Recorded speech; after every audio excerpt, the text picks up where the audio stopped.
क्या पढ़ना है ना, एप्लीकेशन ऑफ एडजॉर्प्शन। अब तो हमने एडजॉर्प्शन भी पढ़ लिया, एडजॉर्प्शन के बारे में जाना, फिजियोसप्शन पढ़ा, केमियोसप्शन पढ़ा, अब अपने एडजॉर्प्शन आइसोथर्मी पढ़ लिया, पर उसका एप्लीकेशन कहाँ होता है सर? इतना सब कुछ पढ़ा, उसका एप्लीकेशन नहीं पढ़ेंगे कैसे चलेगा? तो इसको हम कॉपी में लिखने की कोई जरूरत नहीं है। एनसीईआरटी बुक में जितना एज इट इज दिया गया है उतने को आपको सिर्फ राइट कर दो, उसी पेज में राइट राइट टिक कर दो, और इसको एग्जाम से पहले एक बार रिवाइज करके जाना है। एक बार अभी पढ़ लेना और एक बार एग्जाम से पहले रिवाइज करके जाना है। क्या है पहला पॉइंट? सर ये 10टा पॉइंट को हाँ, ये 10टा पॉइंट 10टा पॉइंट 10 मिनिट। ओके, अरे बहुत इजी पॉइंट गुड़ा है, मैंने देखू देखू मन रही। पहला पॉइंट क्या है ना, प्रोडक्शन ऑफ हाई वैक्यूम। क्या है? The remaining traces of air can be adsorb by charcoal. तो यहाँ पर एडजॉर्बेंट है चारकोल और एडजॉर्बेट है air. Can be adsorb by charcoal from a vessel evacuating the vacuum pump to give very high vacuum. देखो vacuum cleaner भितर जो access air रही जाउची केतेबेले कोन ताको हमें चारकोल देकी एडजॉर्ब करिकी हमरा हाई वैक्यूम जनरेट करि परिबा। समझ रहे हो? हाई वैक्यूम जनरेट करि परिबा। नॉर्मली ये टेक्निक एबे यूज होउनी, but we can do this. Next, gas mask. What do we know about gas masks? एबे तो मास्क रो ट्रेंड चलची, गैस मास्क विषय कोन जानछो? चाइना बाहर करला ओड सस्ता गैस मास्क जानची।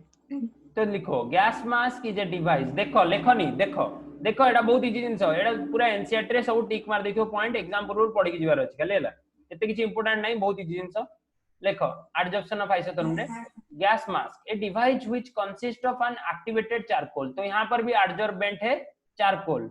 ओके, चारकोल और मिक्सचर ऑफ एडजॉर्बेंट दिया जाएगा, जो कि आप अगर कोल माइंस में जाते हो और या फिर पोर्ट एरिया में जाते हो, अगर आप इसको पहन लोगे तो जितना भी जो डस्ट पार्टिकल आएगा ना आपके नाक के ऊपर, तो ये एडजॉर्बेंट्स के ऊपर एडजॉर्ब हो जाएगा और आप प्योर एयर इनहेल कर पाओगे। तो जो वहां पर वर्कर्स होते हैं बेटा, उनके लिए बहुत जरूरी है। अगर ये सब नहीं पहनेंगे तो वो बहुत कम एज में अस्थमा, एस्बेस्टोसिस और डिफरेंट लंग्स डिजीज में पीड़ित हो जाते हैं। तो ये गैस मास्क उनके लिए बहुत ही मतलब वरदान टाइप का है। फिर तीसरा पॉइंट लिखते हैं कंट्रोल ऑफ ह्यूमिडिटी। मैंने आपको ये पहले से भी डिस्कस किया था। सिलिका जेल का पाउच आता है डिफरेंट प्रोडक्ट्स के साथ। मैंने भी अभी एक प्रोडक्ट मंगाया था अमेजन से, उससे भी सिलिका का जेल मुझे 2 पैकेट मिला था। तो सिलिका और aluminium gel are used to adsorb and removing moisture, controlling the humidity. अब आप पुराने काल के घर में चले जाएंगे जहां पर एसी नहीं था, तो वहां पर बाउल्स में, ऐसे बड़े बड़े बाउल्स में सिलिका जेल कहीं विंडो के पास रख देते थे, जो कि सारा मॉइस्चर एब्जॉर्ब करके उस बाउल में पानी भर जाता था। फिर वो पानी को फेंक देते थे, फिर से वही सिलिका जेल को यूज करते थे। फिर रिमूविंग, चौथा प्रोसेस। पानी पड़े माने अरे घरे मॉइस्चर आसीबनी वर्षा दिने, एना तुम घरे ह्यूमिडिटी नहीं, पानी कोठ आसीबो घरे? और पानी फोपड़ले कोन हो?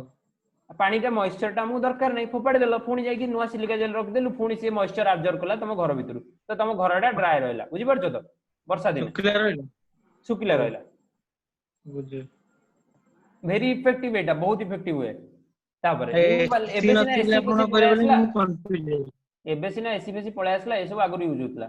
देखो रिमूवल मैं ऑफ ठंडा कलर। करिन ना हां, घर ठंडा करियानी, खाली पानी बार करियो। मॉइस्चरटा कमे दबा, मॉइस्चर कमेले तुमको टिके एनवायरनमेंटटा भलो लागिवो। जो वर्षा बहुत हे गेले उदाळिया उदाळिया लागे, सेवळा लागिवोनी। Okay, feels good. बट ठंडा काई करिवो? एसी भलिया काम करिवो ना थोड़ी ना कोन? ना 50,000 देकी लोक काई करछन, पागल छन। देखो removal of colouring materials from solution. तो एनिमल चारकोल, हम जो कलर होते हैं डिफरेंट सॉल्यूशन में, अगर हम चारकोल डाल देते हैं तो कलर का जो डाई है वो हमारे चारकोल के ऊपर एडजॉर्ब हो जाता है। तो यहाँ पर हर जगह एडजॉर्बेंट हमें चारकोल ही मिल रहा है। यहाँ पर एनिमल चारकोल लिया गया है, तो कलर का जो डाई है उसके ऊपर एडजॉर्ब कर जाता है और बाकी बचता है हमारे लिए क्लियर सॉल्यूशन। बुझी पारछो ना? नहीं, बहुत इजी एप्लीकेशन। तापर 80 हेटेरोजेनस कैटालिसिस। आपका तो कैटालिसिस हटा दिया है, तो आपको कैटालिसिस सिर्फ एक ही जगह पढ़ना है।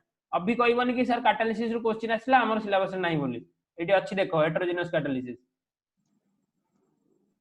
एटा कटिनी तम सिलेबस रो। देखो adsorption of reactants on the solid surface of catalyst increases the rate of reaction। तो अगर ज्यादा बड़ा सरफेस रहेगा वहां पर रिएक्टेंट एडजॉर्ब होंगे तो वो हमारा रेट ऑफ रिएक्शन इंक्रीज करेगा।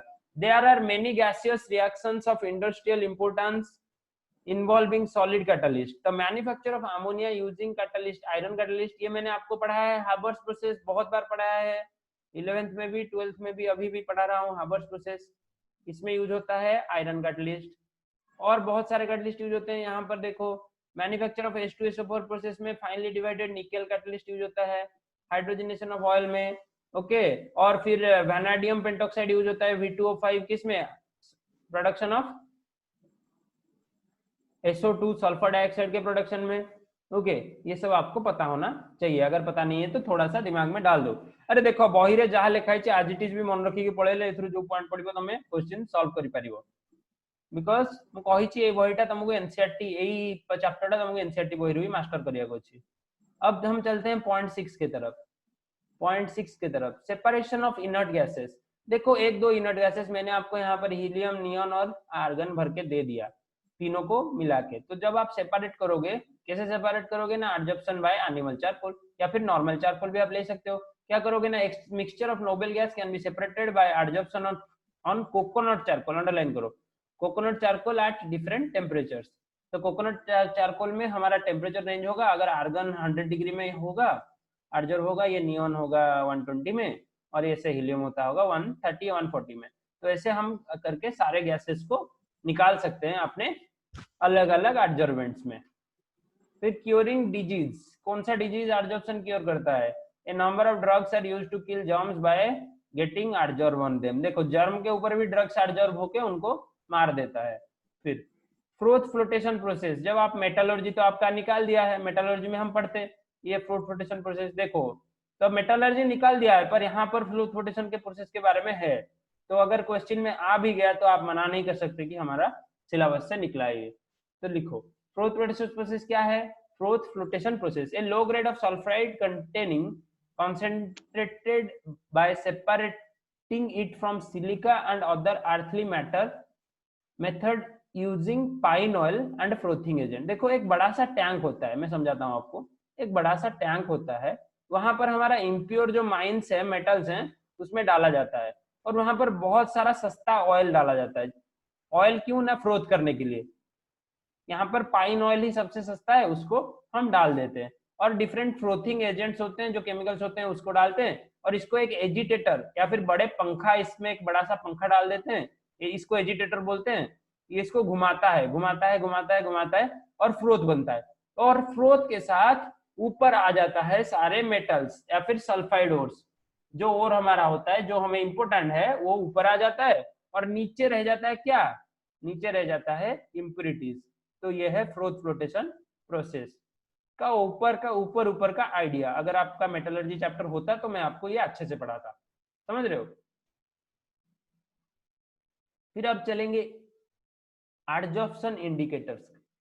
The surface of certain precipitates such as silver halides have properties of adsorbing some dyes like oisin,